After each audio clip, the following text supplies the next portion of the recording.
शेर को सवा शेर। शरारत करना अच्छी बात है, लेकिन कभी कभी हम शरारत के दौरान ये भूल ही जाते हैं कि हम किसी को परेशान कर रहे हैं। शरारत करना किसे पसंद नहीं?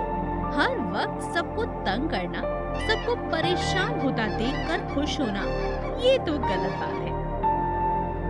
जंगल में रहने वाले बहन भाई को बहुत पसंद था, जिनका नाम था पिंकी कबूतरी और पिंटू कबूतर।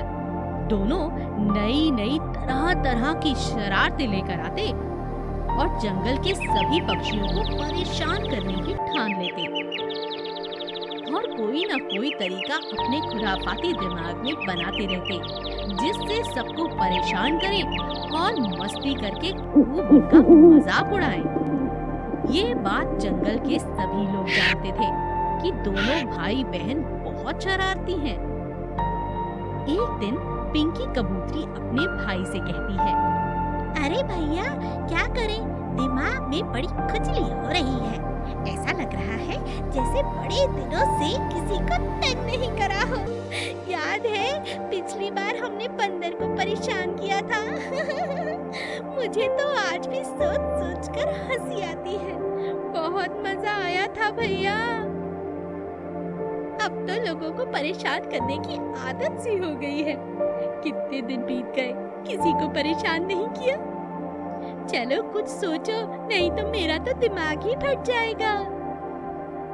अपनी बहन की बात सुनकर पिंटू कबूतर कहता है, सही कह रही हो बहन, मुझे भी ऐसा ही लग रहा है। मगर तंग करे तो करे किसे? सोचने दो। तभी पिंटू कबूतर अपनी बहन से कहता है, ठीक है। अरे अरे अरे अरे, वो जो मेरा दोस्त तोता राम है ना, उसके बारे में क्या ख्याल है? खुद को कुछ ज्यादा ही होशियार समझता है। चलो बहन, इस बार उससे मजा चखाते हैं। और मैंने तो ये भी सुना है कि वो बहुत ज्यादा डरपोक है। फिर तो खूब मजा आने वाला है। मजा आएगा। तोता राम इस बात से बेखबर था कि दोनों भाई बहन इस बार उसे घेरने वाले हैं और उसे परेशान करने वाले हैं। तोता राम अपनी पत्नी के साथ अपने बच्चों को सुला रहा था और बच्चों से कह रहा था, बच्चों, भूत प्रेत कुछ नहीं होता, हमें उनसे बिल्कुल नहीं डरना चाहिए। ये तुम कहाँ से सीख कर आते हो ये डरावनी बातें? घबराना छोड़ दो, मैं हूँ ना तुम्हारे साथ। चलो अब सो जाओ, रात बहुत हो गई है। तभी खिड़की से पायल की आवाज सुनाई देती है।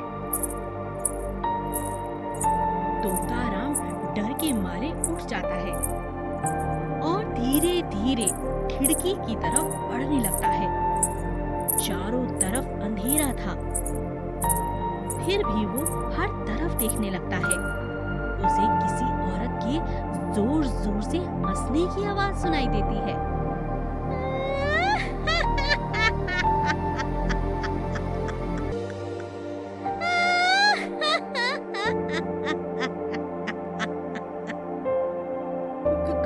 कौन है?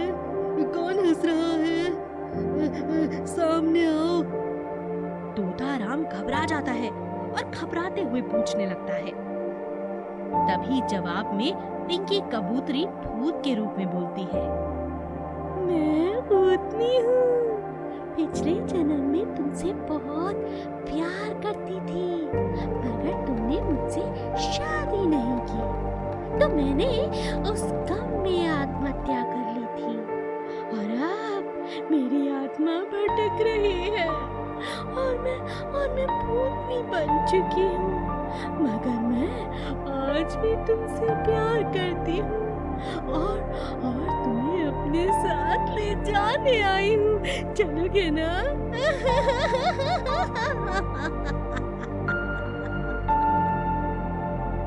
भूतनी की आवाज सुनकर तोता राम की पत्नी तोती कहती है, नहीं नहीं बहन जी, आपको कोई गलतफहमी हुई है। ये तो मुझसे ही प्यार करते थे और अभी भी करते हैं। आप कृपया करके यहाँ से चली जाइए ना। मेरे पति को तंग मत करिए, मैं आपके आगे हाथ जोड़ती हूँ।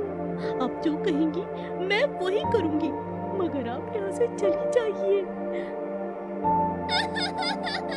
पूरा परिवार भूतनी के सामने रोने लगता है। माँ और बच्चे सभी रोने लगते हैं। ये सब देखकर चिंटू और उसकी बहन बहुत खुश हो जाते हैं। भूतनी पिंकी कबूतरी कहती है, ठीक है, रो मत। अगर तुम कहते हो तो मैं चली जाती हूँ, मगर हाँ, जो तुमने ये सुंदर सा हार पहना हुआ है ये मुझे दे दो। तोती रोने लगती है और उसका मन अपने हार को देने का बिल्कुल नहीं करता, मगर वो अपने पति को बचाना चाहती थी। उसने तुरंत अपने गले से हार उतारा और भूतनी को दे दिया। पिंकी और चिंटू तुरंत गले का हार लेकर खुशी खुशी अपने घर लौट गए। काफी समय बीत जाता है। चिंटू और पिंकी हमेशा की तरह किसी न किसी को तंग करते रहते हैं, हर किसी को उल्लू बनाने की कोशिश करते